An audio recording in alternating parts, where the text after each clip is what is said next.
Indianapolis and turned down an offer to join Lamar Jackson and the Ravens. Clearly, he's feeling good about his quarterback situation in Indy with some high praise for his new QB, saying, quote, he has some Andrew Luck traits. He can get out of the pocket. He can make the incredible throws. He's a special talent, especially when he's standing up in the pocket, delivering throws, in his ability to avoid guys and make plays with his legs or his arm. So he's a special talent. Max, do you think Hilton is going to regret choosing Carson Wentz? Oh, there he is. Jeff Saturday joining us. He knows all about the Colts. Jeff, we'll get to you in just a second. Max. Hey, Max, do you think he's going to regret not going to Baltimore and staying with Carson in Indy? Yes, I think he will regret that. I agree, by the way, with the assessment of Carson Wentz. He's a special talent, always has been. That's why I thought he was going to win MVP on his way to doing it in 2017. That's why it took me a while to see, no, this is regression. This is no good. This is no good. Took everyone else longer to see it for some reason, except for maybe the Eagles front office. But he kept going in the wrong direction. Lamar Jackson also hasn't, and by the way, Wentz to Luck, he is similar to Luck in a lot of ways, although it's hard for me to imagine Luck leaking to the press that he wants out if he can't start the day his teammate is starting his professional career under center. Hard for me to imagine Andrew Luck doing that kind of thing, and Wentz did. But Lamar Jackson started out not known as a passer, but if you look at his age 21 passing numbers, accuracy, he was the most accurate, per Warren Sharp Analytics, most accurate starting quarterback at age 21 in the history of the NFL. That includes everyone. That includes Wentz and Luck and Peyton Manning and everybody, right? Most accurate at age 21. Now, that doesn't mean you're going to wind up the most accurate. By age 23, he wasn't the most accurate age 23 passer. But just like people will point to circumstances about Carson Wentz, look at Lamar Jackson's circumstances. Hollywood Brown is a nice receiver. Like, he can do some stuff. He's not a number one. They don't have dynamic, multiple, certainly not even really one, real dynamic receiving threat target for Lamar Jackson. And so the trajectory of his career that way hasn't been great. And even so, the man's won an MVP. Like, I've seen Lamar Jackson with the money on the line hit passes, like he connects. So the bottom line about Foles is about Wentz is that it was Nick Foles who won the Super Bowl and Super Bowl MVP. It was Nick Foles the next year where Wentz had led a team to a 5-6 record, dead in the water, where they caught fire with Foles, made the playoffs, won a playoff game on the road, almost won two. It was, Josh McCown, who lost to Seattle in the playoffs by the same score that Wentz lost to them in the regular season. McCown was 40 years old. He was half dead and he did that. And then it was Jalen Hurts, who clearly the offense worked better with Hurts than Wentz. I'm just looking how the team, you could say, well, Wentz didn't have this, didn't have that. That applies to the other quarterbacks on that team around that time, too. They all did better than Wentz with the same stuff. Lamar Jackson, on the other hand, has won when it's mattered most, and has won an MVP, and is part of an organization that consistently fields competitive teams. I think he'll regret it. Well, I don't think he'll regret it at all, because I think you're missing the big picture. And Jeff Saturday is more qualified than me to expound upon where I'm going. At some point in time in your career, Max, the reason I think you're wrong will kind of shock you.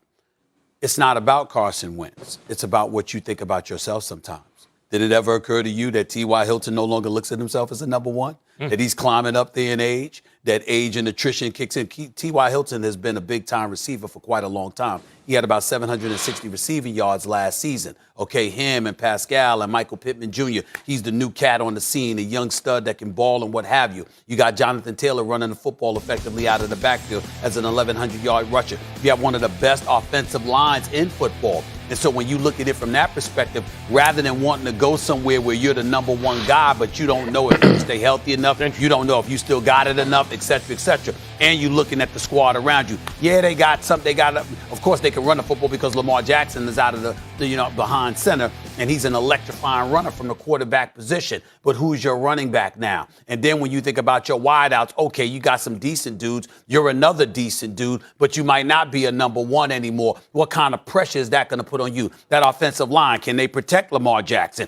Can they give you a running game? And if they can, if there are question marks about that, how much more pressure is going to be applicable to you? So all of those things come into consideration when you're looking at the Colts. If I'm looking at the Colts, if I'm T.Y. Hilton, it's familiar surroundings. I've already played for this organization. I know who the GM is. I know who the coach is. I damn sure know what my offensive line is. I know who Pittman is. I know who Pascal is. I know who Burton is. I know who Jonathan Taylor is. And on top of all of that, I'm remembering and reminiscing about what I once saw from Carson Wentz. And when was Carson Wentz exceptional? When Frank Reich, my head coach, was his offensive coordinator and his quarterback's coach in Philadelphia. And he had an offensive line. So I take all of those things into consideration, and I say, okay, the safe bet for me to stretch my career a little bit longer by not putting so much on my shoulders, being a part of a team, structure and all of that. And when I'm looking for something, this is the best place for me to be. I totally get where T.Y. Hilton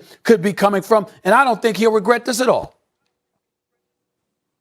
I could not agree with you more, Stephen A. Listen, and for all the reasons you just said at the latter part of your argument, I think comfort where you are, right? Family not having to move, not having to reinvent yourself on a football team. You're a known commodity in Indianapolis. You know Chris Ballard, the GM. You know the owner, Jim Irsay, personally and very well. Frank Reich has been good to you throughout your career. All of those things play a large part in why you would want to stay where you are. And to Stephen A's point, the expectations of what he is or what he will be for this team is already known in Indy. So he's not going in with any false pretense about he's going to be this guy or be that guy. He just has to be a part of a very good football team. He understands they're right on the cusp. And with Carson Wentz, if he can get back to even close to where he was in Philadelphia when Frank was his coach, this thing could skyrocket. They have an ascending defense that really showed people who they were last year. They're going to have two running backs now,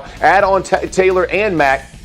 Coming back, they'll be dynamic at the offensive line position. They have good receivers on the outside, a multitude of those guys, 2 or 3. They have good tight ends in. So as you're looking at this, you're looking at all arrows pointing up, and all you have to be is a part of. You don't have to be the commanding piece. I think if he went to Baltimore, he would have been expected to be a larger piece of this offense where he understands he has to learn all this, right? You got to learn their route combinations. You got to learn their new playbook. What are you, where are you trying to be? Then you have to find the rhythm with Lamar Jackson. All of those things add on. At least in Frank's system, it's a new quarterback, but he knows where he's supposed to be. So I don't think he'll have any regrets. And I do believe if you looked at both organizations, they're both great organizations. They're both run really well. I would say they're both in the elite category of teams you would want to play for. So if it was one of those things where he was just tired in Indy or it was too chaotic, I could understand it. With all else being equal, I think he made the right choice. Well, I appreciate your guys' comments because it makes sense in terms of continuity, in terms of familiarity.